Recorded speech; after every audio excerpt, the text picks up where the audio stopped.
Plate, রূপা মনে করেন কিসের, এই রূপার প্লেটের উপরে যদি একটা মণি মুক্তা বসায় দেওয়া হয়, সৌন্দর্যতা বাড়বে না কমবে? সৌন্দর্যতা বাড়বে। সাহাবী বলেন কান্না উনুকাহু জিদু দুমিয়াতিন ফি সাফাইল ফিদ্দা, বড় একটা খোলা রূপার প্লেটের মধ্যে একটা মণি মুক্তা বসায় দিলে যেমন চমৎকার, যেন আল্লাহ তাআলা নবীর গলাটাকে মণি মুক্তার মতো একটা রূপার প্লেটে আল্লাহ বসায়। এবার তাকান, গলার নিচে কাঁধের এই জায়গায় একটা মোহরে নবুয়ত ছোট্ট। সাহাবী বলেন রাআইতুল খাতামা ইনদা কাতিফি মিসলা বাইদাতিল হামামা, কবুতরের ছোট্ট ডিমের মতো এখানে একটা মোহরে নবুয়ত দেখি। আমাদের নবী শেষ নবী, বলেন আমাদের নবী শেষ নবী, বলেন আমাদের নবীর পর আর কোন নবী হবে না। আবার বলেন আমাদের নবীর পর আর কোন নবী। অনেকের ব্যানারের মধ্যে লেখা থাকবে লা ইলাহা ইল্লাল্লাহ মুহাম্মাদুর রাসূলুল্লাহ, এই ব্যানারের মধ্যে লেখাও লা ইলাহা ইল্লাল্লাহ মুহাম্মাদুর রাসূলুল্লাহ, কালিমা তো ঠিক আছে, এটা তো আমাদের।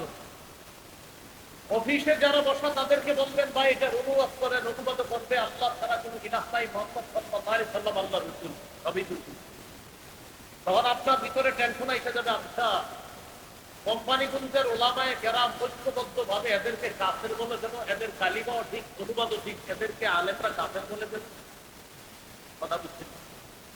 কালিমাও ঠিক অনুবাদও ঠিক, আবার ওলামায়ে কেরাম কি বলে কাফের রাষ্ট্রীয় ভাবে এখন তাদেরকে কাফের দাবি তো করতে আছে বুঝিব।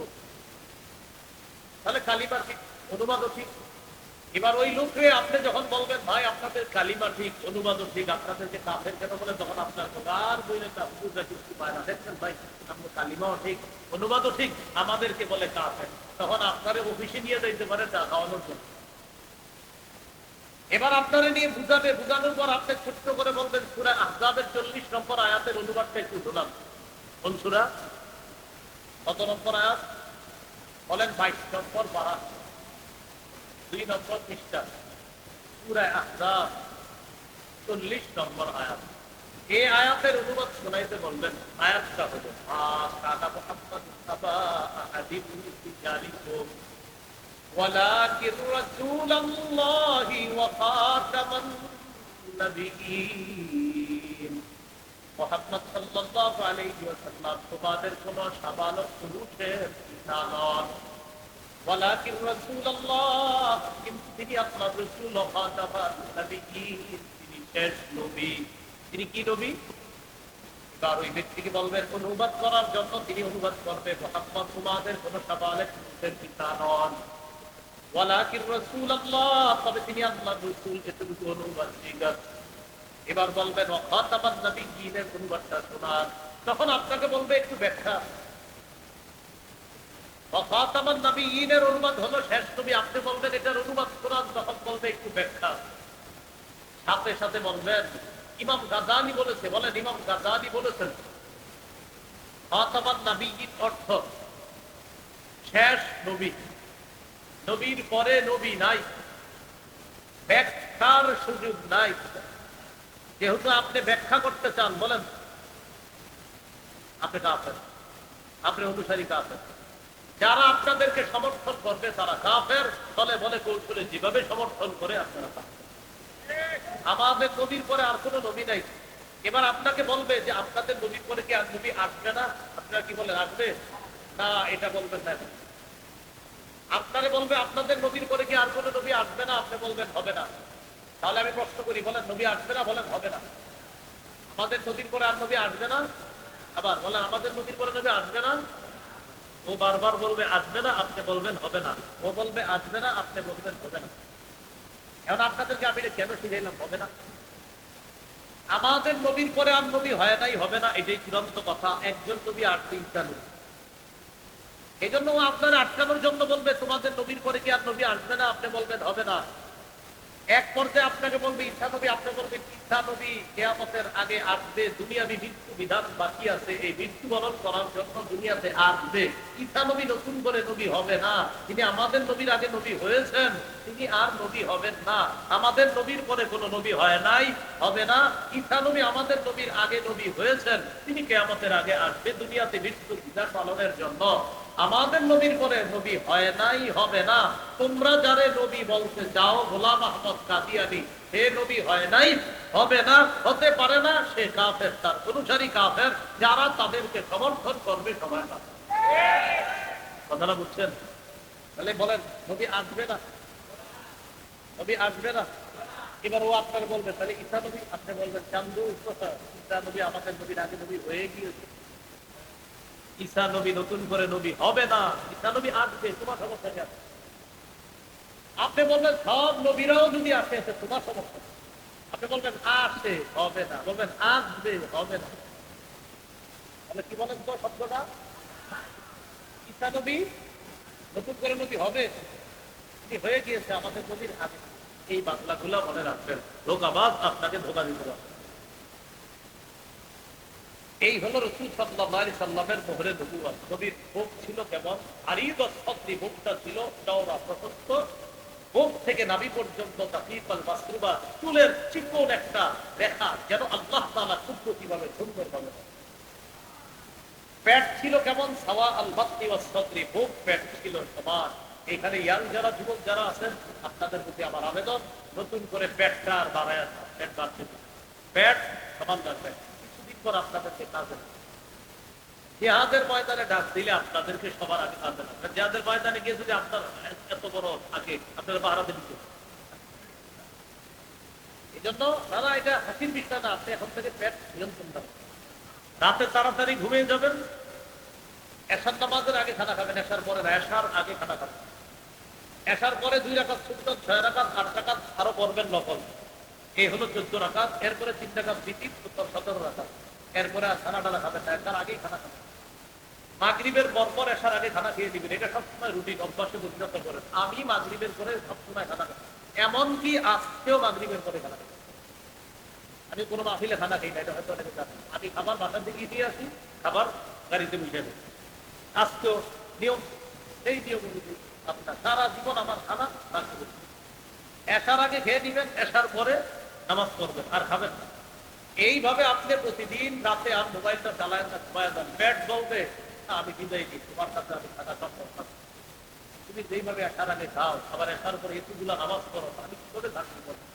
তখন আর পেট আপনার কাছে থাকবে না। রাতে ঘুমিয়ে যান, রাতে ঘুম ভালো হলে বার্ন হবে, বার্ন। যদি চর্বি কিছু জমা থাকে, এগুলা বার্ন হবে, কেটে যাবে। সকাল ফজরের আগে উঠবেন, দুইটা ফজর করবেন, ফজরের পর 10 মিনিট দ্রুত গুটির মতো দৌড়াইবেন অথবা আধা ঘন্টা হাঁটেন। এইভাবে আপনি আপনার জীবনটা সাজানোর চেষ্টা করেন। পেট বাড়তে দিয়ে না, বিশেষ করে যুবক ভাই যারা, আমাদের বসে থাকতে থাকতে শরীর ভারী হয়, আপনারা শরীর ভারী হতে দিবেন না, যেন জিহাদের ময়দানে 1 নম্বরে আপনাদেরকে পাবেন। এই কথাটা মনে রাখবেন। এই হলো রাসূল সাল্লাল্লাহু আলাইহি সাল্লামের পেট মোবারক ছিল, বুক আর পেট ছিল সমান, হাত আর পা ছিল মাংসালো, হাসাল কাফাইনি ওয়াল কাদামাইন, আলিয়ান একদম নরম ছিল আল্লাহর রাসূলের হাত, তুলতুলে নরম, আবার তরবারি ধরলে শ্রেষ্ঠ মুজাহিদ ছিলেন। পা ছিল এমন মাশা, তিনি যখন চলতেন তান্তামাইন সাত্তামিন সবাব, যেন তিনি উপর থেকে নিচে নামতেন যখন তিনি রাস্তায় চলতেন। এই হলো আল্লাহর রাসূলের মাথা থেকে পা পর্যন্ত বর্ণনা। কিবারে নবী দুনিয়াতে আসছে? সোমবারে। সহিহ মুসলিমের 1162 নম্বর হাদিস। প্রশ্ন করলেন, শুধু সোমবারে আপনি রোজা রাখেন, এটা কেন? একটু জানতে চাই। নবীজি বললেন, ইয়াউমুন খুলিকতু ফীহি, সোমবারে আমি জন্ম নিয়েছি, তাই সোমবারে আমি রোজা রাখি। বলেন তো, সোমবার বছরে একদিন, 12 রবিউল আউয়াল। বলেন না, অনেকে চুপচাপ রয়েছে, মানে এক কথা হলো না হুজুর, সোমবার বছরে একদিন। কারণ এখন এটা যদি বলে তাহলে তো অনেক খানা বন্ধ হয়ে যাবে। আরে সোমবার কি বছরে একদিন? তাহলে সপ্তাহে, সপ্তাহে প্রতি সোমবারে নবী কি রাখতেন? কেন ওই দিন কি করতেন নবীজি? নবী জন্মদিনে কি করতেন?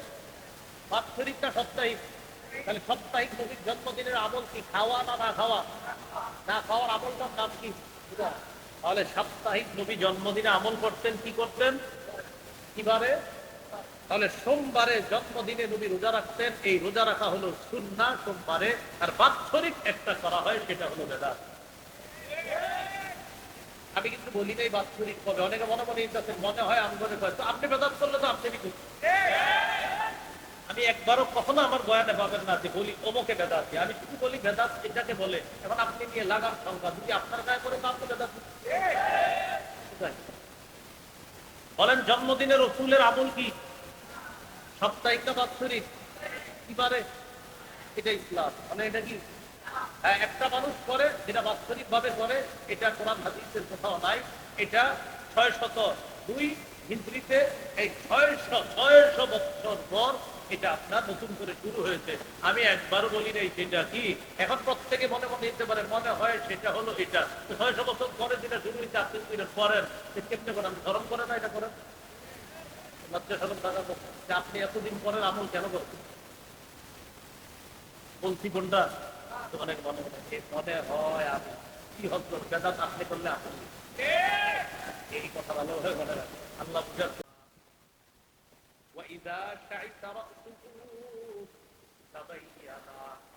চুলগুলো যখন আশ্রানো থাকতো না, চুলের মধ্যে যখন তেল থাকতো না, তখন সাদা চুলগুলো দেখা যাইত। তেল দেওয়া থাকলে সাদা চুল দেখা যাইত না। আর যদি তেল দেওয়া না থাকতো, চুলগুলো যদি তেল ছাড়া থাকতো, তাহলে সাদা চুল দেখা যেত। প্রশ্ন আসে, হুজুর তেল ছাড়া কেমন লাগতো? আমাদের চুল এলোমেলো মানে হলো অসুন্দর, আমার নদীর চুল আশ্রানো এক সুন্দর, আশ্রানো না আরেক সুন্দর, তেল দেওয়া এক সুন্দর, তেল দেওয়া না তো আরেক সুন্দর। এই ছিল তার চুল। চুলগুলা লম্বা ছিল যেমন, তিনটা শব্দ মুখস্থ করেন তাহলে সারা জীবন মনে থাকবে। বলেন লিম্মা, লিম্মা, লিম্মা, লিম্মা। এবার আপনারা নাম্বার 2, কানের অর্ধেক পর্যন্ত লম্বা চুলকে বলা হয় ওয়াফরা। আচ্ছা বলেন তো আপনারা ওয়াফরা কাকে বলে? 2 কানের অর্ধ পর্যন্ত লম্বা চুলকে কি বলা হয়? 2 নাম্বার কি ছিল? লিম্মা। 2 কান আর 2 কাঁধের মাঝামাঝি পর্যন্ত লম্বা চুলকে বলা হয় লিম্মা। 2 কান 2 কাঁধের মাঝামাঝি পর্যন্ত চুলকে বলা হয় লিম্মা। 3 নাম্বার লিম্মা। 2 কাঁধ পর্যন্ত লম্বা চুলকে বলা হয় লিম্মা।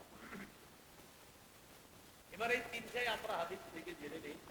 1 নাম্বার চুলটার নাম কি যেন বলেন তো? সহিহ মুসলিমের বর্ণনা 2344 নম্বর হাদিস।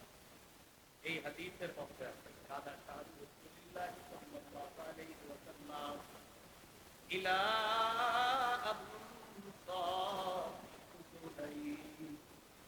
রাসূলুল্লাহ সাল্লাল্লাহু আলাইহি সাল্লামের চুল মোবারক 2 কানের অর্ধেক পর্যন্ত লম্বা ছিল। বলেন তো 2 কানের অর্ধেক পর্যন্ত লম্বা চুলকে কি বলা হয়?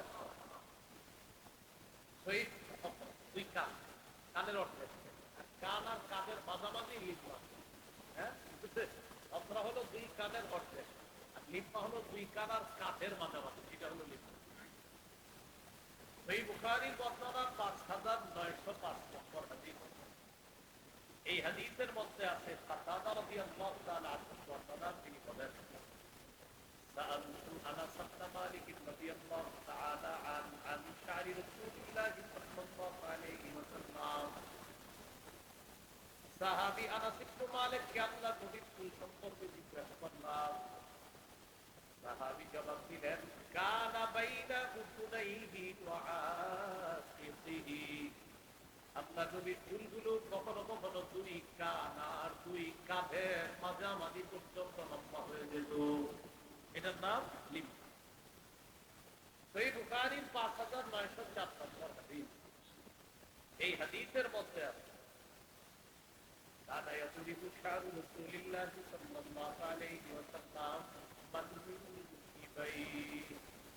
রাসূলুল্লাহ সাল্লাল্লাহু আলাইহি সাল্লামের চুল 2 কাঁধ পর্যন্ত লম্বা হতো কখনো কখনো। বলেন তো 2 কাঁধ পর্যন্ত লম্বা চুলকে কি বলা হয়? লিম্মা। তাহলে ওয়াফরা, লিম্মা, জুম্মা মনে থাকবে না ইনশাআল্লাহ। এই হলো চুলের পরিমাণ। সামনে শীতকাল, আপনারা চাইলে এই তিনটা চুলের যে কোনো একটা রাখতে পারেন। আগে অনেকে চুল লম্বা রাখতো না, ভয়, চুল লম্বা রাখলে জঙ্গি। এই জঙ্গি বলে ভঙ্গি করার দিন শেষ। এইগুলা অসুন্দর কথাবার্তা। একটা ভার্সিটির ছেলে নামাজ পড়া শুরু করলে মনে হয় জঙ্গি জঙ্গি বাংলা, নামাজের সাথে এটা কি সম্পর্ক বলে। কলেজের একটা ছেলে তাবলিগে গেছে বা কোনো ভালো জায়গায় গিয়ে ভালো হয়ে গেছে, ছেলেটা এখন নামাজ পড়া শুরু করলো কেন? আল্লাহ জানে, কোন দুশ্চিন্তা সম্পর্ক আছে।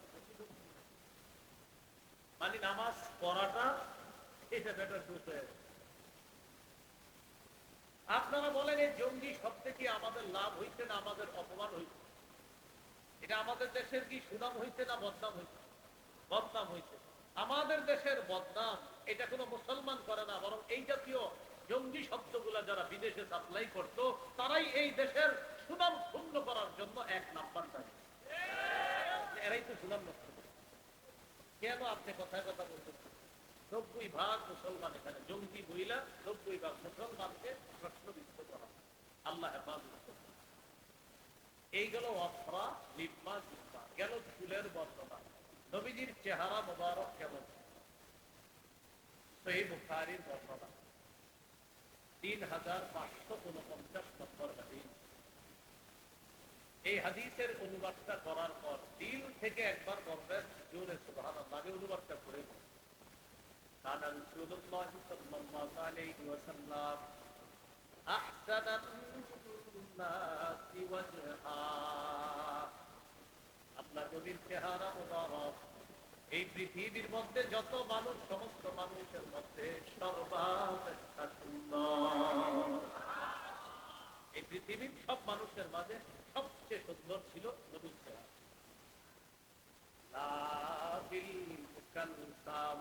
চেহারাটা একেবারে গোল ছিল না,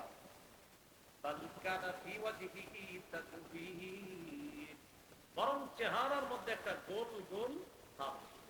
নবীর চেহারা মুবারক একেবারে গোল ছিল না, বরং গোল গোল একটা ভাব। সহিহ মুসলিমের বর্ণনা 2344 নম্বর হাদিস। সাহাবী জিজ্ঞাসা করলেন, আল্লাহ নবীর চেহারা মুবারক কি তরবারির মতো সুন্দর? সাহাবী জবাব দিলেন, লা বাল কানা মিসলাশ শামসি ওয়াল কামার। বরং নবীর চেহারা মুবারক চন্দ্র সূর্যের মতো সুন্দর। তিরমিজির বর্ণনা 2811 নম্বর হাদিস। সাহাবী জাবের ইবনে সামুরা রাদিয়াল্লাহু তাআলা আনহুর বর্ণনা, তিনি বলেন, রাআইতু রাসূলুল্লাহ সাল্লাল্লাহু আলাইহি ওয়াসাল্লাম ফি লাইলাতি ইসরিয়াত। আমি আল্লাহ নবীকে জ্যোৎস্না রাতে দেখলাম। জ্যোৎস্না রাতে আল্লাহ নবীর দিকে তাকাইলাম। ফাজআলতু আনজুরু ইলা ওয়াজহি রাসূলিল্লাহ সাল্লাল্লাহু আলাইহি ওয়াসাল্লাম ওয়া ইলাল কামার। একবার আল্লাহ নবীর চেহারা মুবারকের দিকে তাকাই, আরেকবার আকাশের চাঁদের দিকে তাকাই। একবার চেহারা, আবার চাঁদ, চেহারা চাঁদ, চেহারা চাঁদ। আল্লাহর কসম আমি এই সিদ্ধান্তে বসলাম, ওয়া আহসানু ইনদি মিনাল কামার। তিনি চাঁদের চেয়ে কোটি গুণ বেশি সুন্দর। তিরমিজির বর্ণনা 2485 নম্বর হাদিস, 2485। এই হাদিসের বর্ণনাকারী আব্দুল্লাহ ইবনে সালাম রাদিয়াল্লাহু তাআলা। রাসূলুল্লাহ সাল্লাল্লাহু আলাইহি সাল্লামের সাহাবী আব্দুল্লাহ ইবনে সালাম হলেন ওই সাহাবী যিনি ইসলাম গ্রহণ করার আগে ইহুদি ধর্মের বড় আলেম ছিলেন। আব্দুল্লাহ ইবনে সালাম, মন দিয়ে হাদিসটি শুনবেন। এই হাদিস তিনি বর্ণনা করতেছেন।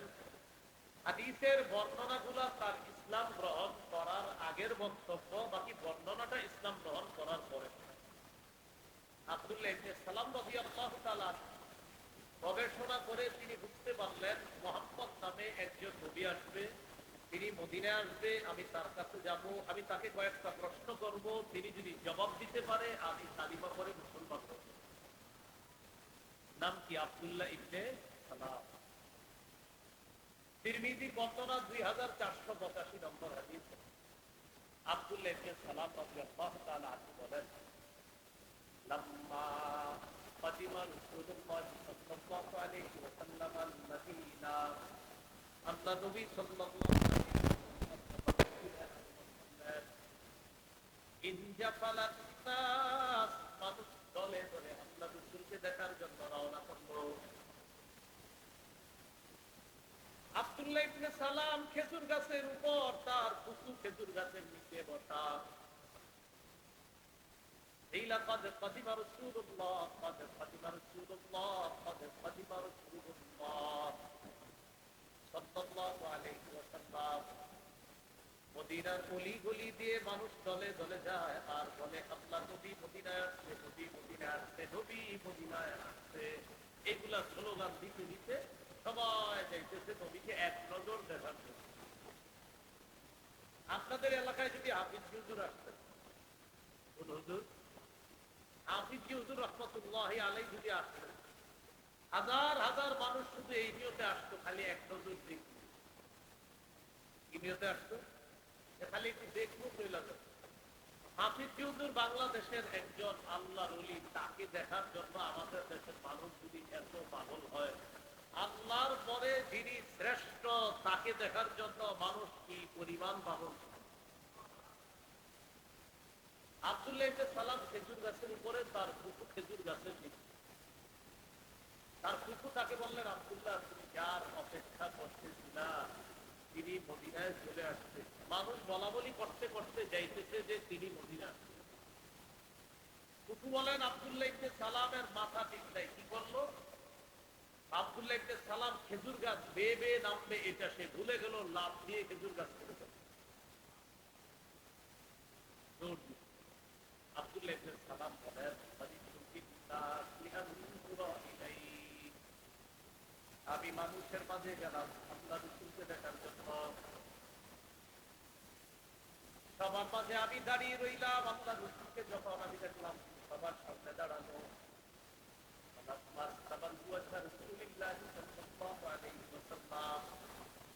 আমি সর্বপ্রথম যখন তার চেহারা মুবারক দেখলাম, عرفت أن وجهه ليس بوجه كذاب, আমি তার চেহারা মুবারক দেখার পর বুঝতে পারলাম এটা কোন মিথ্যাবাদীর চেহারা হতে পারে না। তিনি অমুসলমান অবস্থায় নবীকে দেখেছিলেন, ওই অবস্থার বর্ণনা দিচ্ছেন মুসলমান হওয়ার পর, যে তার চেহারা মুবারক দেখেই বুঝতে পারলাম এটা কোন মিথ্যাবাদীর চেহারা হতে পারে না। রাসূল সাল্লাল্লাহু আলাইহি ওয়াসাল্লাম সবার সামনে দাঁড়াইলেন, দাঁড়ানোর পর তিনটা ওয়াজ করলেন। ইয়া আইয়ুহান নাস আফশুস সালাম, হে মানুষ তোমরা সালামের ব্যাপক প্রচার করো। 2 নাম্বার, ওয়া আতঈমুত তাআম, অন্নহীন যারা তাদেরকে খাবার খাওয়াও, ক্ষুধার্ত তাদেরকে খাবার খাওয়াও। 3, ওয়াসাল্লু বিল-লাইলি ওয়ান-নাসু নিয়াম, মানুষ যখন রাতের বেলায় ঘুমায় তখন তাহাজ্জুদ নামাজ পড়ো। তাদখুলুল জান্নাতা বিসালাম, মরার পর নিরাপদে জান্নাতে প্রবেশ করো। এই হলো রাসূল সাল্লাল্লাহু আলাইহি সাল্লামের চেহারা মুবারক। রাসূলুল্লাহ সাল্লাল্লাহু আলাইহি সাল্লামের চেহারার মধ্যে সবার উপরে হলো কপাল। কপালটা কেমন ছিল? কানা রাসূলুল্লাহ সাল্লাল্লাহু আলাইহি ওয়াসাল্লাম ওয়াসিআল কাবীর, নবীজির কপালটা ছিল চওড়া প্রশস্ত, ললাট ছিল প্রশস্ত। কপালের নিচে আর চোখের উপরে 2 ভুরু ছিল কেমন? আদাজ্জাল হাওয়াজিবিস সাওয়াবিগা বিগাইরি ফারদিন বাইনাহুমা ইদ্দুন মিনজুল মাকাম, নবীজির ভুরু 2টা ছিল অসাধারণ সুন্দর, কালো বক্র, 2 ভুরুর মাঝে ফাঁকা ছিল, একটা আরেকটার সাথে মিল ছিল না। মাঝখানে ছোট্ট একটা রক ছিল। ইউদিররুহুল গদব, নবী যখন রাগ করতেন এই 2 ভুরুর মাঝখানের রকটা হালকা ফুলে যাইত, তার চেহারার সৌন্দর্য আরো ফুটিয়ে উঠত। 2 ভুরুর মাঝে একটা ছোট্ট রক, এটা ফুলে গেলে আরো সুন্দর। নবীজির ভুরুর নিচে 2 চোখ ছিল কেমন? সহিহুল আদাবিল মুফরাদ হাদিসের কিতাব 988 নম্বর হাদিস। এই হাদিসের মধ্যে আছে কানা রাসূলুল্লাহ সাল্লাল্লাহু আলাইহি ওয়াসাল্লাম আসীবাল আইনাইন। কোরআনের মধ্যে আল্লাহ তাআলা বলেন জান্নাতীরা হুট ভাবে হুটের চোখগুলা হবে ডাগর ডাগর। সাহাবী বলেন আল্লাহ নবীর চোখ দুনিয়ার মধ্যে আল্লাহ তাআলা ডাগর ডাগর চোখ বিশিষ্ট করে বানিয়েছেন। দুনিয়াতেই নবীর চোখ মুবারক এগুলা ছিল ডাগর ডাগর। বাচ্চাদেরকে মারা কাজল দিয়ে কত কিছু দিয়ে চোখ সুন্দর করে রাস্তায় পাঠায়, দেখলেই মায়া লাগে। সাহাবী জাবের ইবনে সামুরা বলেন, তিরমিজির বর্ণনা 3638 নম্বর হাদিস, তিনি বলেন রাআইতু রাসূলুল্লাহ সাল্লাল্লাহু আলাইহি ওয়াসাল্লাম কুলতু আতহানাল আইনাইন।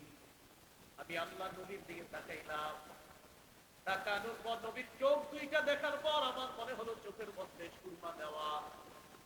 ওয়ালাইসা বিআতহানা, ভালো করে তাকায় দেখি চোখের মধ্যে সুরমা দেওয়া নাই। আমার দেখে মনে হয়েছে সুরমা দেওয়া, ভালো করে তাকায় দেখলাম চোখে সুরমা দেওয়া না। সাহাবী বুঝাইতে চায় সুরমা লাগানোর পর চোখ যেমন সুন্দর হয়, আল্লাহ তাআলা সুরমা ছাড়াই নবীর দুই চোখকে সুরমাওয়ালা চোখের মতো সুন্দর না। তিনি কারো দিকে তাকাইতেন ডাগর ডাগর চোখ নিয়ে, তার চোখের চাহনিতে যে কেউ তার চোখের মায়ায় পড়ে যেতে বাধ্য। এই ছিল তার চোখ মুবারক। দুই চোখের মাঝখানে নাক ছিল কেমন, নাকটা ছিল সামনের অংশ সামান্য একটু উঁচা, এই জায়গাটা একটু উঁচার মতো।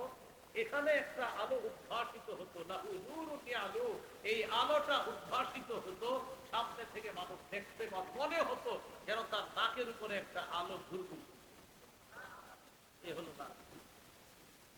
এরপরে রাসূলের চেহারা মুবারকের মধ্যে তার মুখের ভিতরে দাঁত কেমন ছিল। কানা রাসূলুল্লাহ সাল্লাল্লাহু আলাইহি ওয়াসাল্লাম মুকাল্লাদাল আসনান। নবীজির দাঁতগুলা সামনে ছিল কিছুটা ফাঁকা, সামনের দাঁতগুলা কিছুটা ফাঁকা, হাসলে ওই ফাঁকা দিয়ে যেন মণিমুক্তা ঝরে। বিউটি পার্লারে নারীরা যায় ফাঁকা দাঁত ফাঁকা বানানো, জেন্টস পার্লারে পুরুষরা যায় ফাঁকা দাঁত ফাঁকা বানানোর জন্য। সাহাবী বলেন আল্লাহ তাআলা তার নবীর দাঁত এমন সুন্দর করে বানায় পাঠাইছে দুনিয়াতে। রাসূল সাল্লাল্লাহু আলাইহি সাল্লাম যখন হাসতেন অসাধারণ সুন্দর লাগতো। একটি হাদিস শোনাই, মজার হাদিস, তিরমিজির বর্ণনা 3446 নম্বর হাদিস, 3446, 3446। এই হাদিসের বর্ণনাকারীর নাম আলী ইবনে রবিয়া। কি নাম বলেন তো? তিনি আমার বর্ণনা করতেছেন যার থেকে, তিনি হলেন হযরত আলী, আমি নবীর সাহাবী আলী। আর যিনি আমাদের কাছে এটা শুনাইয়া দিতেছেন তার নামও আলী। আর যিনি বলতেছেন সাহাবী, তার নামও কি? আলী। তার মানে ছাত্রের নামও আলী, উস্তাদের নামও আলী। ছাত্রে হলেন সাহাবে আলী আর উস্তাদ হলেন সাহাবী আলী। বলে থাকবেন, বলেন ছাত্রের নাম কি, উস্তাদের নাম আলী। তো আলী তিনি বলেন আমি একদিন হযরত আলী রাদিয়াল্লাহু তাআলা আনহুর কাছে আসি, তার কাছে বসলাম। হযরত আলীর কাছে একটা বাহন আনা হলো। হযরত আলী পা দাড়ির মধ্যে পা রাখলেন, পা রাখার পর হযরত আলী পড়লেন বিসমিল্লাহ। কি বললেন? সালাসা, তিনবার পড়লেন বিসমিল্লাহ বিসমিল্লাহ বিসমিল্লাহ। তিনবার হযরত আলী পড়লেন বিসমিল্লাহ বিসমিল্লাহ বিসমিল্লাহ। বাহনে ওঠার আগে পা দাড়ির মধ্যে পা রেখে পড়লেন বিসমিল্লাহ বিসমিল্লাহ বিসমিল্লাহ। বাসে ওঠার সময় দরজার পাটা রাইখেই পড়বেন বিসমিল্লাহ বিসমিল্লাহ বিসমিল্লাহ। আরে বুঝে যাচ্ছি কয়বার পড়লেন? এটা পড়ার পর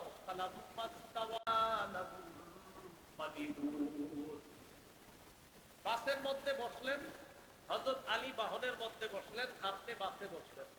বাসের সিটে বসে পড়বেন আলহামদুলিল্লাহ। হযরত আলী বাহনের মধ্যে সোজা হয়ে বসে পড়লেন আলহামদুলিল্লাহ।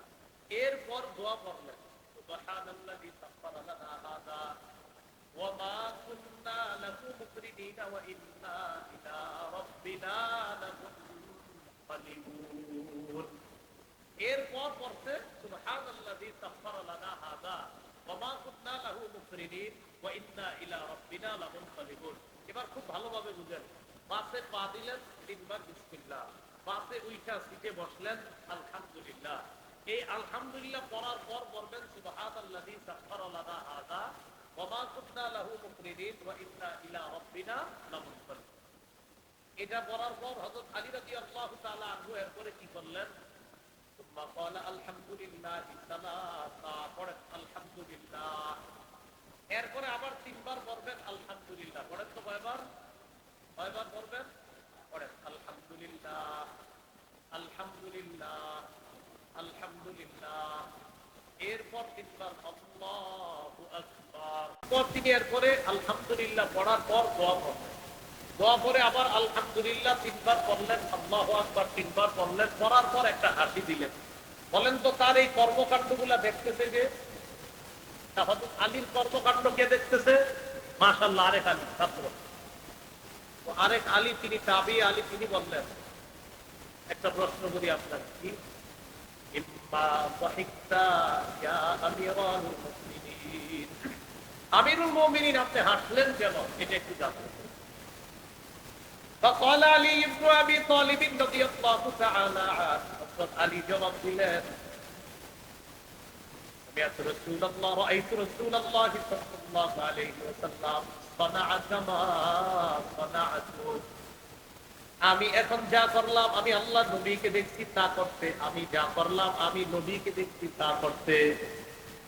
করার পর আল্লাহ নবী সুম্মা দহিকা, আল্লাহ নবীও একটা হাসি দিতেন, তাই আমি আলীও একটা হাসি দিতাম।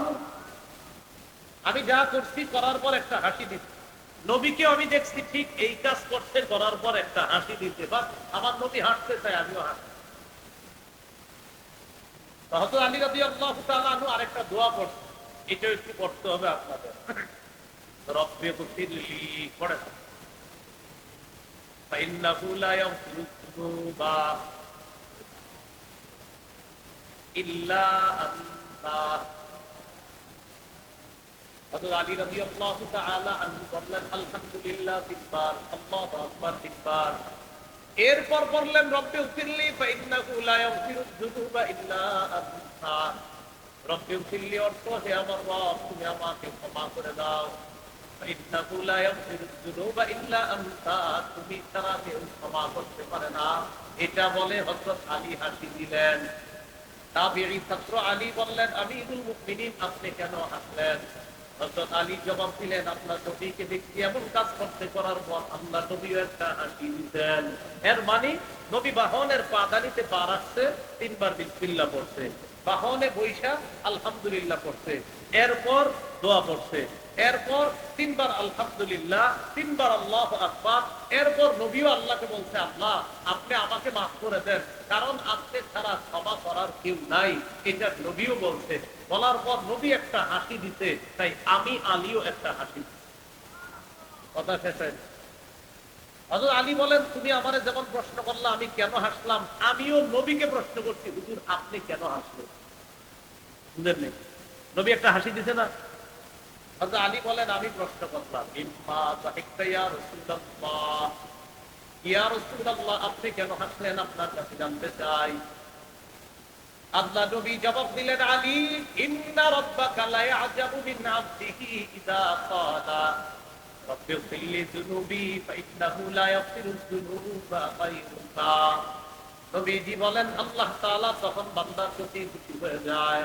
কোন বান্দা যখন বলে, আল্লাহ তুমি আমাকে মাফ করে দাও, তুমি ছাড়া মাফ করার কেউ নাই, এই কথাটা কোন বান্দা যখন আল্লাহকে বলে, আল্লাহ খুশি হয়ে যায়। আল্লাহর খুশির কারণে আমি নবী একটা হাসি দিলাম। কোন বান্দা যখন আল্লাহকে বলে, আল্লাহ আপনি আমাকে ক্ষমা করে দেন, আল্লাহ খুশি হয়ে যায়। একবার বলেন না সবাই, আল্লাহ আপনি আমাদেরকে ক্ষমা করেন। এই যে এটা বললাম, পরে সাথে সাথে বলেন, কেননা আপনি ছাড়া ক্ষমা করার কেউ নাই। বিশ্বাস করেন আল্লাহ আমাদের সবার প্রতি খুশি হয়েছে। আর আরবিটা যদি পারেন সুন্দর, বলেন আমার সাথে, রব্বি ইগফিরলি ফাইন্নাহু লা ইয়াগফিরুয যুনুবা ইল্লা আনতা।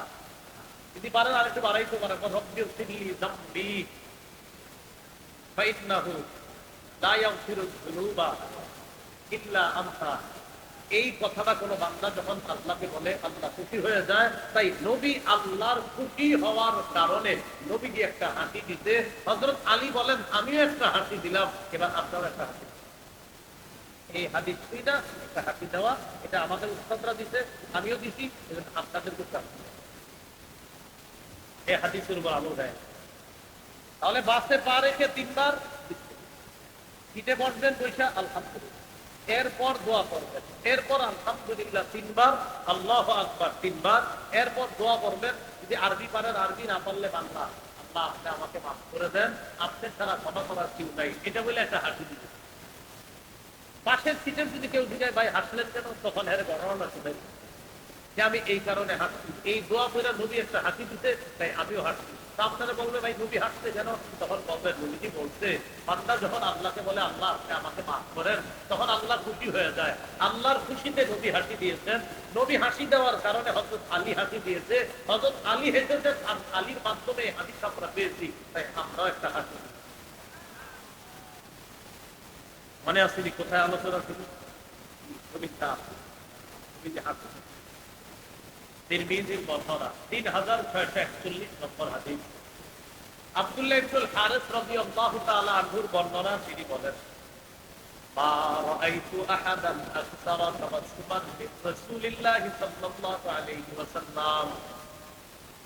আব্দুল্লাহ ইবনুল হারিস বলেন আল্লাহর নবীর চাইতে এত বেশি মুস্কি হাসি দিতে আমার জীবনে আমি কাউকে দেখি নাই।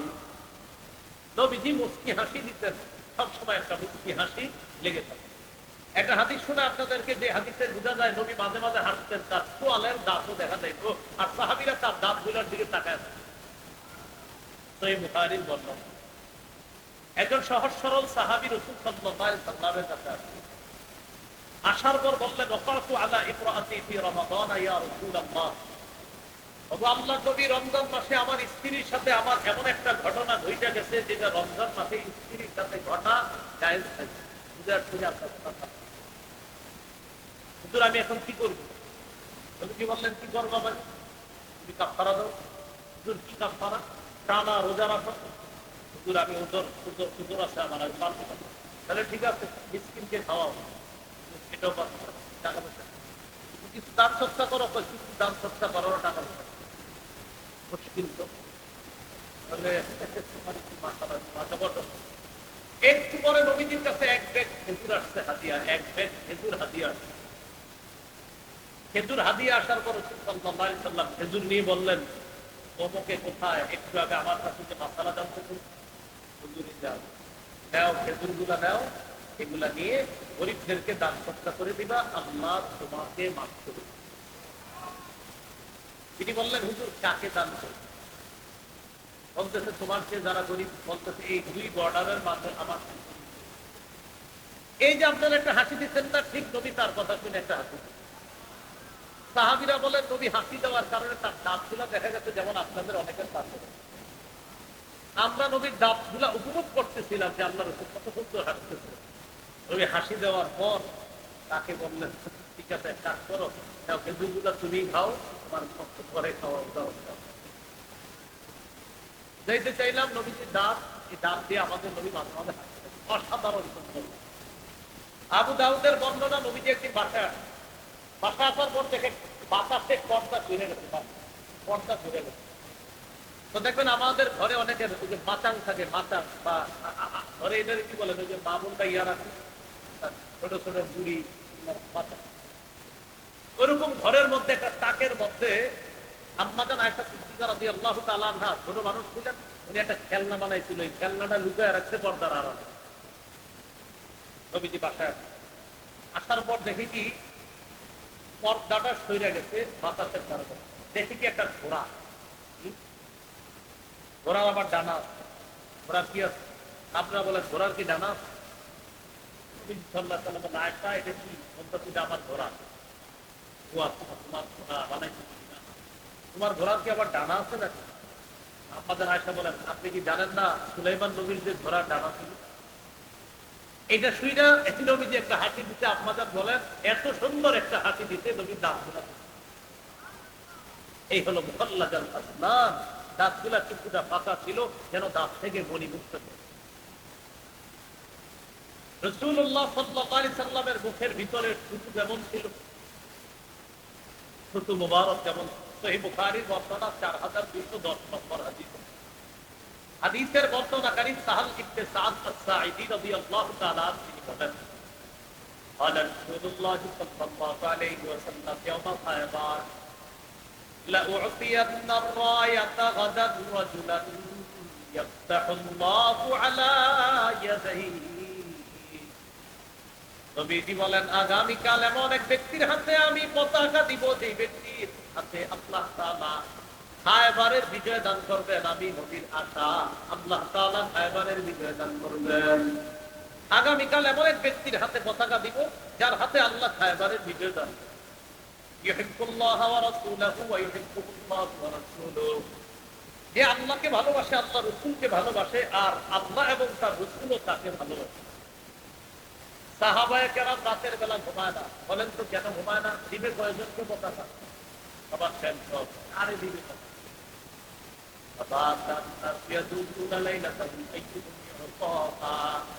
সবাই পেরেশানির মধ্যে কাটায়, তাড়াতাড়ি পতাকাটা তাকে দেওয়া হয়, এই টেনশনে রাতের বেলা কেউ ঘুমায় না। ফালাম্মা গাদাউ, সকাল যখন হয়, জাউ ইলা রাসূলিল্লাহি সাল্লাল্লাহু আলাইহি ওয়াসাল্লাম, সকাল হওয়ার পর পরের দিন আল্লাহর নবীর কাছে সাহাবীরা আসলেন। আসার পর আল্লাহর নবী সবার দিকে তাকায়, তার উপর যাকে পতাকা দিবেন সাহাবীদের মাঝে তাকে তালাশ করে পায় না। পতাকা দিবেন একজনকে, কোথায় পাচ্ছে না। সবাই খালি নিজের এইভাবে প্রকাশ করতেছে, এইভাবে আপনার সবাই মানে নবীজির দুই টাকায় আপনি তো আমরা বলেন টাকা সবার দিকে তাকায়। নবীজি বললেন, আইনা আলী ইবনে আবি তালেব, আলী কোথায়? সাহাবীরা বললেন, ইয়াশতাকি আইনাই, ওদের আলীর দুই চোখে সমস্যা, এই জন্য আসে নাই। নবীজি বললেন, আসিদু ইলা আলী, আলীর কাছে লোক পাঠাও, বলবো আমি নবী যাচ্ছি। সাহাবী হযরত আলীকে গিয়ে বললেন, আপনাকে আল্লাহ সাল্লাল্লাহু আলাইহি ওয়াসাল্লাম দেখেছেন। হযরত আলী আসলেন। আসার পর বাবা রাসূলুল্লাহ সাল্লাল্লাহু আলাইহি ওয়াসাল্লাম ফি আইনাইহি, রাসূলুল্লাহ সাল্লাল্লাহু আলাইহি ওয়াসাল্লাম হযরত আলীর দুই চোখের মধ্যে থুতু লাগায় ওয়া তাআলা আল্লাহর কাছে দোয়া করে বলেছে, আল্লাহ আলীর দুই চোখ আপনি ভালো করে দিন। সাহাবী তাকায় দেখে হযরত আলীর চোখের দিকে, কান্নাহু লাম ইয়াকুন বিহি ওয়াজাউন, যেন হযরত আলীর চোখে কোনোদিনও কোনো সমস্যা হয় এমন ভাবে তার দুই চোখ আল্লাহ তাআলা ভালো করে দিয়েছেন। এই ছিল নবীর দুই চোখ। নবীজির কুলি কেমন ছিল? কুলি চিনেছি, এই কুলি কেমন? মুসনাদে আহমদ হাদিসের কিতাব 18,838 নম্বর হাদিস। এই হাদিসের মধ্যে আছে,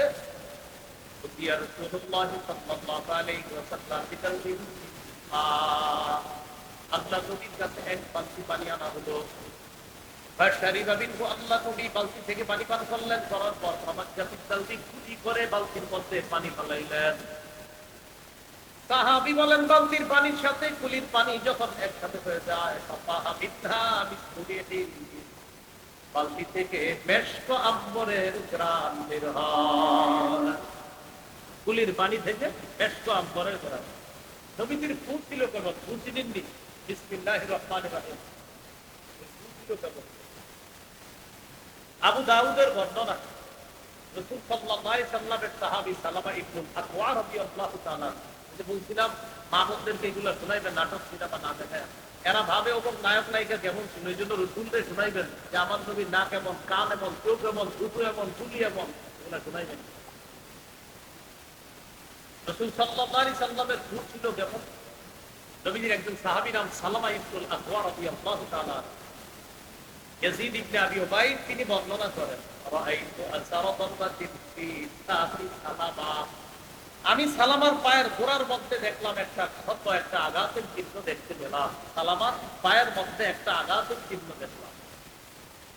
আঘাতের চিহ্ন দেখার পর আমি তাকে প্রশ্ন করলাম, মা হাযিহি, এটা কিসের চিহ্ন? সালামা জবাব দেয়, আসাবাতনি ইয়াউমা খায়বার, খায়বার যুদ্ধের দিন আমার পায়ের মধ্যে আঘাত লাগে। আঘাত লাগার পর আল্লাহ নবীর কাছে আমাকে নিয়ে যাওয়া হয়। নবীর কাছে নেওয়ার পর ফানাফাসা ফিয়া সালাসা নাফাসাত, আল্লাহ নবী আমার পায়ের মধ্যে চিন্তা দিয়ে দেয়, আমার টাকাই তুহা আল্লাহর কসম, আঘাতের জায়গায় ফু দেওয়ার পর থেকে এই পর্যন্ত আঘাতের জায়গায় আজ পর্যন্ত আমি কোন ব্যথা অনুভব করি না। এই ছিল নবীজির ফুল। এই নবীজি যে এত সুন্দর ছিলেন আর তাকে নিয়ে ব্যর্থ করা হয়, ভারতে ব্যর্থ করা। এই জন্য এদেরকে যেখানে পাওয়া যাবে রাষ্ট্রের কাজ হলো এদেরকে নির্মম হত্যা করা। রাষ্ট্রের দায়িত্ব, কার দায়িত্ব? হ্যাঁ, এদেরকে নির্মম হত্যা করা রাষ্ট্রের দায়িত্ব। দলিল আহজাব 62 নম্বর আয়াত। মালউনা আইনামা সুতিফু উখিযু ওয়া কুতিলু তাফসীলা। মালউনিনা, এরা অভিশপ্ত। অভিশপ্ত অবস্থায় আইনামা সুতিফু, যেখানে তাদেরকে পাওয়া যাবে, উখিযু, ধরা হবে, ফাকুতিলু তাকতিলা, তাদেরকে নির্মম ভাবে হত্যা করা হবে। তাদের হত্যা নির্মম ভাবে করা এটা রাষ্ট্রের দায়িত্ব, কর্তব্য। এরপরেও যদি কেউ তাদেরকে হত্যা করে ফেলে, ওই ব্যক্তিকে কোনো শাস্তি দেওয়া যাবে না। কেউ যদি হত্যা করে ফেলে, যদিও কাজটা ঠিক হয় নাই, হত্যা নিজে আইন নিজের হাতে তোলা, কিন্তু কেউ করে ফেললে রাষ্ট্র তার বিচার করতে পারবে না। রাষ্ট্র বিচার করা দরকার ছিল তার, কিন্তু সূর্য অপমান করছে। এর বিচারের দায়িত্ব রাষ্ট্রের। রাষ্ট্র যদি না করে কেউ যদি কোথাও এই জাতীয় লোকদেরকে শেষ করে ফেলে, তখন ওই ব্যক্তির মাসালা হলো তাকে এর বিনিময়ে কিছু করা যাবে না, এটাই মাসালা। আল্লাহ তাআলা বলেন আইনামা সুকিফু, তাদেরকে যেখানে পাওয়া যাবে উখিযু, ধরা হবে, ওয়া কুতিলু তাকতিলা, নির্মম ভাবে হত্যা করা হবে, এটাই তাদের শাস্তি। সূরা আহজাবের 57 নম্বর আয়াতে আল্লাহ বলেন ইন্নাল্লাযীনা ইয়াকুতুনা রাসূলাল্লাহ, যারা রাসূলুল্লাহ সাল্লাল্লাহু আলাইহি সাল্লামকে কষ্ট দেয়, যারা আল্লাহকে এবং তার রাসূলকে কষ্ট দেয়, যারা আল্লাহ রাসূলকে কষ্ট দেয়, লাআনাহুমুল্লাহু ফিদ দুনিয়া ওয়াল আখিরাহ, আল্লাহ তাদেরকে দুনিয়া আখিরাতে অভিশাপ করেন, অভিশাপ দেয়। ওয়া আ'আদ্দা লাহুম আযাবাম মুহীনা, তাদের জন্য আল্লাহ যন্ত্রণাদায়ক শাস্তি প্রস্তুত করে রেখেছেন। এজন্য হাদিসের বর্ণনা, মান সাব্বা নাবিয়্যান ফাকতুলু, যে নবীকে গালি দেয় তাকে হত্যা করো। যে নবীকে গালি দেয় সে মুরতাদ হয়ে যায়, তাকে হত্যা করা এটা বিধান, এটা রাষ্ট্রের দায়িত্ব, কর্তব্য। অনেক মানুষ বলে ছি হত্যা করা এটা কোনো কাজ, কিন্তু ওই মানুষগুলা কখনো এটা বলে না যে নবীকে গালি দেওয়া কি এটা ভালো কাজ। এই মানুষগুলা মুসলমান নাম হলেও ছলে বলে কৌশলে এরাই দেশের সবচেয়ে বড় শক্তি, সবচেয়ে বেশি মুষ্টিময় কিছু মানুষ দেখবেন নাম মুসলমান, কিন্তু বলবে এটা আসলে এমন হওয়া উচিত, মানে বুঝায় উনি আইন খুব বেশি বুঝেন। আপনারা যে আইন পড়াশোনা করেন ওইগুলা ওই হেদায়ার বা আরবিটারে ইংরেজি অনুবাদ করে অক্সফোর্ডে এই আইন বুঝায় পড়ানো হয়, এটার আইনে বলে মনে করেন যে আপনি অনেক আইন করে ফেলবেন। মাওলানা হয় 2 বছর আগে বলাবেন আইন করে ফেলবেন। রাসূলুল্লাহ সাল্লাল্লাহু আলাইহি ওয়াসাল্লাম হেদায়াতের নাম কি? মাওলানা হওয়ার 2 বছর আগে গোলাবানদেরকে পড়ানো, 2 বছর আগে গোলাবানদেরকে আইন পড়ানো হয় মাদ্রাসায়। মাওলানা হওয়ারও 2 বছর আগে আইন পড়ানো হয়। রাসূল সাল্লাল্লাহু আলাইহি সাল্লামের এই গেল মুখের বর্ণনা। নবীর গলাটা কেমন ছিল? গলা কেমন ছিল দেখেন। এটা হলো একটা রূপার প্লেট, রূপা মনে করেন কিসের? এই রূপার প্লেটের উপরে যদি একটা মণি মুক্তা বসায় দেওয়া হয়, সৌন্দর্যতা বাড়বে না কমবে? সৌন্দর্যতা বাড়বে। সাহাবী বলেন কান্না উনুকাহু জিদু দুমিয়াতিন ফি সাফাইল ফিদ্দা, বড় একটা খোলা রূপার প্লেটের মধ্যে একটা মণি মুক্তা বসায় দিলে যেমন চমৎকার, যেন আল্লাহ তাআলা নবীর গলাটাকে মণি মুক্তার মতো একটা রূপার প্লেটে আল্লাহ বসায়। এবার তাকান, গলার নিচে কাঁধের এই জায়গায় একটা মোহরে নবুয়ত ছোট্ট। সাহাবী বলেন রাআইতুল খাতামা ইনদা কাতিফি মিসলা বাইদাতিল হামামা, কবুতরের ছোট্ট ডিমের মতো এখানে একটা মোহরে নবুয়ত দেখেছি। আমাদের নবী শেষ নবী, বলেন আমাদের নবী বলেন আমাদের নবীর পর আর কোন নবী হবে না। আবার বলেন আমাদের নবীর পর আর কোন নবী। অনেকের ব্যানারের মধ্যে লেখা থাকবে লা ইলাহা ইল্লাল্লাহ মুহাম্মাদুর রাসূলুল্লাহ। এই ব্যানারের মধ্যে লেখাও লা ইলাহা ইল্লাল্লাহ মুহাম্মাদুর রাসূলুল্লাহ, কালিমা তো ঠিক আছে, এটা তো আমাদেরও। অফিসে যারা বসা তাদেরকে বলবেন ভাই এটা অনুবাদ করেন, অনুবাদ করবে আল্লাহ ছাড়া কোনো ইলাহ নাই, মুহাম্মদ সাল্লাল্লাহু আলাইহি সাল্লাম আল্লাহ রাসূল, সবই তো ঠিক। তখন আপনার ভিতরে টেনশন এসে যাবে, আচ্ছা কোম্পানিগঞ্জের ওলামায়ে কেরাম ঐক্যবদ্ধভাবে এদেরকে কাফের বলে দেন, এদের কালিমাও ঠিক অনুবাদও ঠিক, এদেরকে আলেমরা কাফের বলে দেন। কথা বুঝছেন? কালিমাও ঠিক অনুবাদও ঠিক, আবার ওলামায়ে কেরাম কি বলে কিন্তু কাফের রাষ্ট্রীয় ভাবে এখন তাদেরকে কাফের দাবি তো করতে আছে জীবন। তাহলে কালিমা ঠিক অনুবাদও ঠিক। এবার ওই লোককে আপনি যখন বলবেন ভাই আপনাদের কালিমা ঠিক অনুবাদও ঠিক, আপনাদেরকে কাফের কেন বলে, তখন আপনার আর বললেন না হুজুররা কিছু পায় না, দেখছেন ভাই আমাদের কালিমাও ঠিক অনুবাদও ঠিক, আমাদেরকে বলে কাফের, তখন আপনারে অফিসে নিয়ে যাইতে পারে চা খাওয়ানোর জন্য। এবার আপনারা নিয়ে বুঝাবে, বুঝানোর পর আপনি ছোট্ট করে বলবেন সূরা আহজাবের 40 নম্বর আয়াতের অনুবাদটা একটু শোনান। কোন সূরা? কত নম্বর আয়াত বলেন? 22 নম্বর পারা, 2 নম্বর পৃষ্ঠা, সূরা আহজাব 40 নম্বর আয়াত। এই আয়াতের অনুবাদ শোনাইতে বলবেন। আয়াতটা হলো মা কানা মুহাম্মাদুন আবা আহাদিন মিন রিজালিকুম ওয়ালাকিন রাসূলুল্লাহি ওয়া খাতামান নাবিয়্যিন। মুহাম্মদ সাল্লাল্লাহু আলাইহি ওয়াসাল্লাম তোমাদের কোন সাবালক পুরুষের পিতা নন, ওয়ালাকিন রাসূলুল্লাহ কিন্তু তিনি আল্লাহর রাসূল, ওয়া খাতামান নাবিয়্যিন তিনি শেষ নবী। তিনি কি নবী?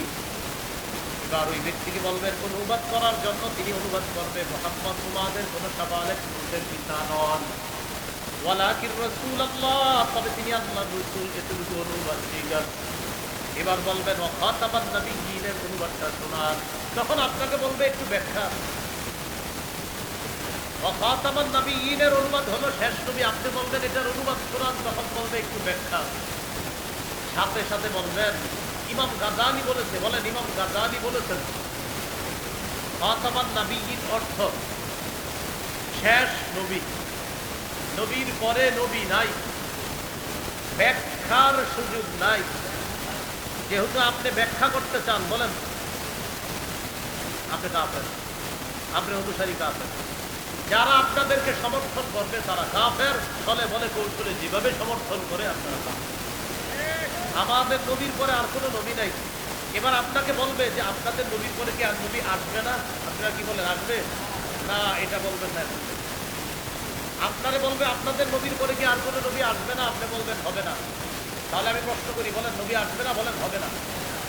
আমাদের নবীর পরে আর নবী আসবে না, আবার বলেন আমাদের নবীর পরে নবী আসবে না। ও বারবার বলবে আসবে না, আপনি বলবেন হবে না। ও বলবে আসবে না, আপনি বলবেন হবে না। এখন আপনাদেরকে আমি কেন শিখাইলাম হবে না? আমাদের নবীর পরে আর নবী হয় নাই, হবে না, এটাই চূড়ান্ত কথা। একজন নবী আসবে, ঈসা নবী। এই জন্য আপনার আটকানোর জন্য বলবে তোমাদের নবীর পরে কি আর নবী আসবে না, আপনি বলবেন হবে না। এক পর্যায়ে আপনাকে বলবে ঈসা নবী, আপনি বলবেন ঈসা নবী কিয়ামতের আগে আসবে, দুনিয়াবি মৃত্যু বিধান বাকি আছে, এই মৃত্যুবরণ করার জন্য দুনিয়াতে আসবে। ঈসা নবী নতুন করে নবী হবে না, তিনি আমাদের নবীর আগে নবী হয়েছেন, তিনি আর নবী হবেন না। আমাদের নবীর পরে কোনো নবী হয় নাই, হবে না। ঈসা নবী আমাদের নবীর আগে নবী হয়েছেন, তিনি কিয়ামতের আগে আসবে দুনিয়াতে মৃত্যুর বিধান পালনের জন্য। আমাদের নবীর পরে নবী হয় নাই, হবে না। তোমরা যারে নবী বলতে চাও গোলাম আহমদ কাদিয়ানী, সে নবী হয় নাই, হবে না, হতে পারে না, সে কাফের, তার অনুসারী কাফের, যারা তাদেরকে সমর্থন করবে সবাই কাফের। কথাটা বুঝছেন? তাহলে বলেন নবী আসবে না, নবী আসবে না। এবার ও আপনাকে বলবে তাহলে ঈসা নবী, আপনি বলবেন চান্দু কথা, ঈসা নবী আমাদের নবীর আগে নবী হয়ে গিয়েছে, ঈসা নবী নতুন করে নবী হবে না, ঈসা নবী আসবে, তোমার সমস্যা নেই। আপনি বলবেন সব নবীরাও যদি আসে, তোমার সমস্যা নেই। আপনি বলবেন আসে, হবে না, বলবেন আসবে, হবে না। তাহলে কি বলেন তো শব্দটা? ঈসা নবী নতুন করে নবী হবে, তিনি হয়ে গিয়েছে আমাদের নবীর আগে। এই বাংলাগুলা মনে রাখবেন, ধোঁকাবাজ আপনাকে ধোঁকা দিতে পারবে। এই হলো রাসূল সাল্লাল্লাহু আলাইহি সাল্লামের মোহরে নবুয়ত। নবীর মুখ ছিল কেমন? আরিদ সদরি, মুখটা ছিল চওড়া প্রশস্ত, বুক থেকে নাভি পর্যন্ত তাফিফাল মাসরুবা, চুলের চিকন একটা রেখা যেন আল্লাহ তাআলা কুদরতিভাবে সুন্দরভাবে। পেট ছিল কেমন? সাওয়া আল বাতনি ওয়াস সাদরি, বুক পেট ছিল সমান। এখানে ইয়াং যারা যুবক যারা আছেন, আপনাদের প্রতি আমার আবেদন, নতুন করে পেটটা আর বাড়ায় না, পেট বাড়তে দিবেন, পেট সমান রাখবেন। কিছুদিন পর আপনাদেরকে কাজে লাগবে।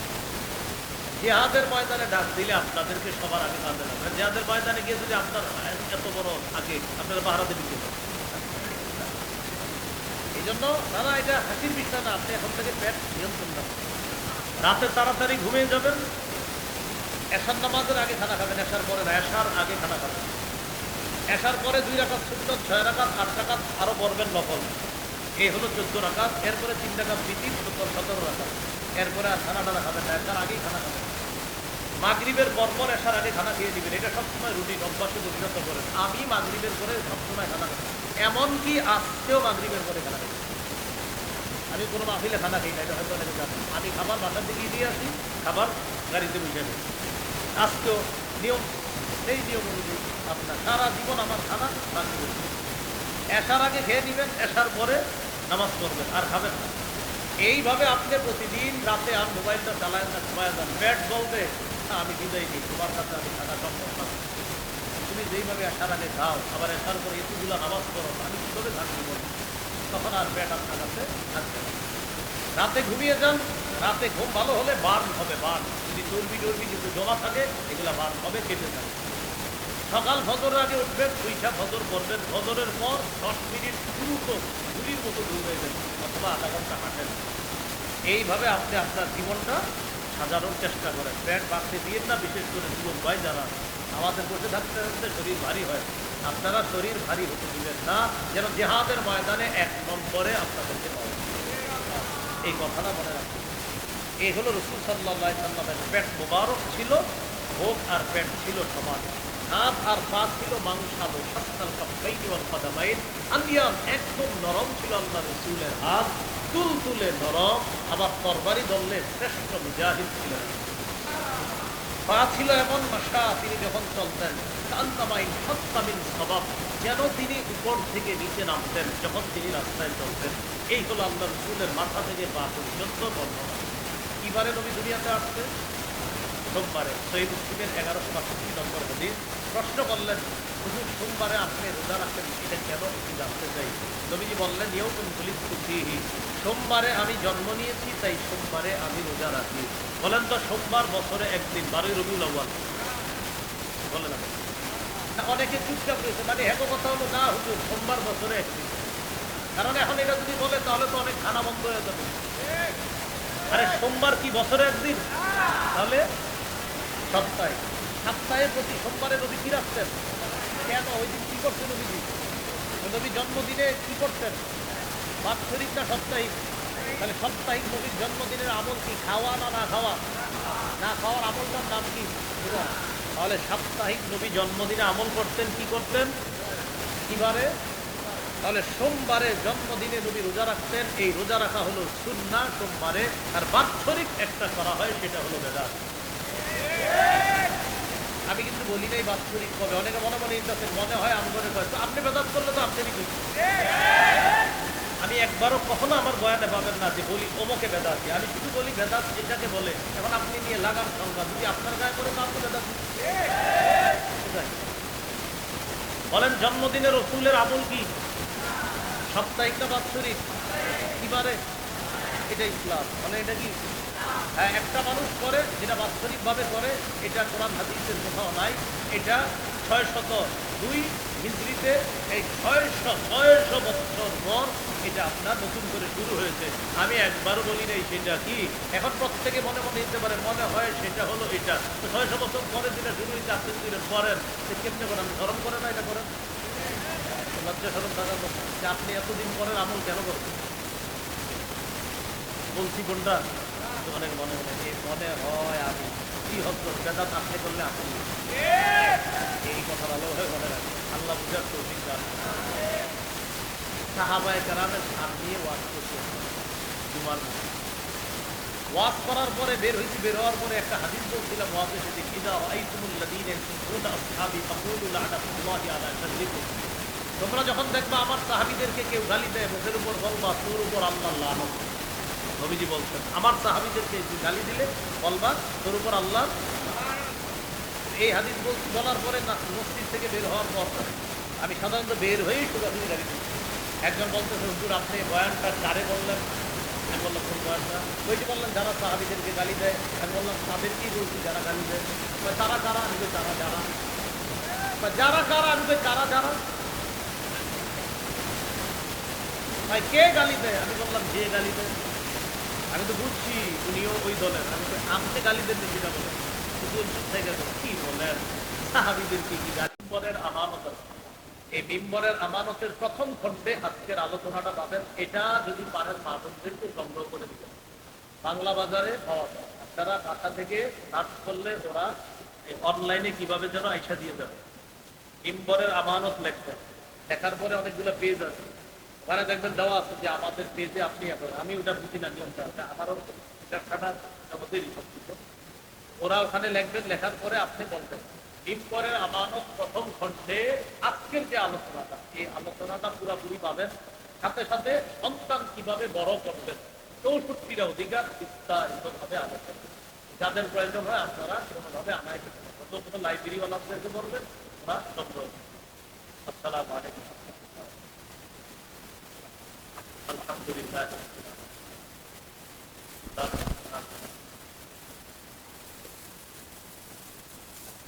ربنا ظلمنا انفسنا وان لم تغفر لنا وترحمنا لنكونن من الخاسرين. رب ارحمهما كما ربياني صغيرا. মাবুদ মেহেরবান মাওলা, আল্লাহ মেহেরবানি করে আমাদেরকে মাফ করে দেয়, জিন্দেগির গুনাহ খাতাগুলো মাফ করে দেয়। আল্লাহ যারা অসুস্থ সুস্থ বানায় দেয়, যারা ঋণী ঋণ পরিশোধের ব্যবস্থা করে দেয়, যারা অভাবী অভাব দূর করে দেয়, ইমান ইসলাম সহজীবের উপর অবস্থান চিন্তা করে আল্লাহ বেদান্তমুক্ত জীবন যাপন করার চিন্তা করে আল্লাহ আপনার নবীর জীবন আদর্শ আমাদের জীবনে বাস্তবায়ন করার চিন্তা করে আল্লাহ আল্লাহ আল্লাহ মাফ করে দেন। আল্লাহ কবরবাসীর জন্য আল্লাহ এই মাহফিলের আয়োজন করা হয়েছে, মেহেরবানি করে তাদের কবরগুলো জান্নাতের বাগান বানায় দেয়। নারী পুরুষ ছোট বড় যারাই কবরে থেকে আল্লাহ সকলের কবরগুলো জান্নাতের বাগান বানায় দেয়। আল্লাহ আমরাও একদিন কবরবাসী হয়ে যাবো, এটাই চূড়ান্ত সত্য কথা। আল্লাহ ইমান নিয়ে যেন কবরে যেতে পারি সংস্কার করেন। আল্লাহ আপনার কাছে তাদের সামনে বসলাম যারা আমার সামনে সবার সাথে আবার জান্নাতে দেখা করে আসবে। আল্লাহ আমাদের দোয়া সুযোগ করেন, আল্লাহ আমাদের দোয়া সুযোগ করেন, আল্লাহ আমাদের দোয়া সুযোগ করেন। ربنا تقبل منا انك انت السميع العليم وتب علينا انك انت التواب الرحيم. আল্লাহ করে আল্লাহ যারা মাহফিলের আয়োজন করেছেন আল্লাহ সকলকে আপনি কবুল করে দেন, এলাকাবাসীকে কবুল করে দেন।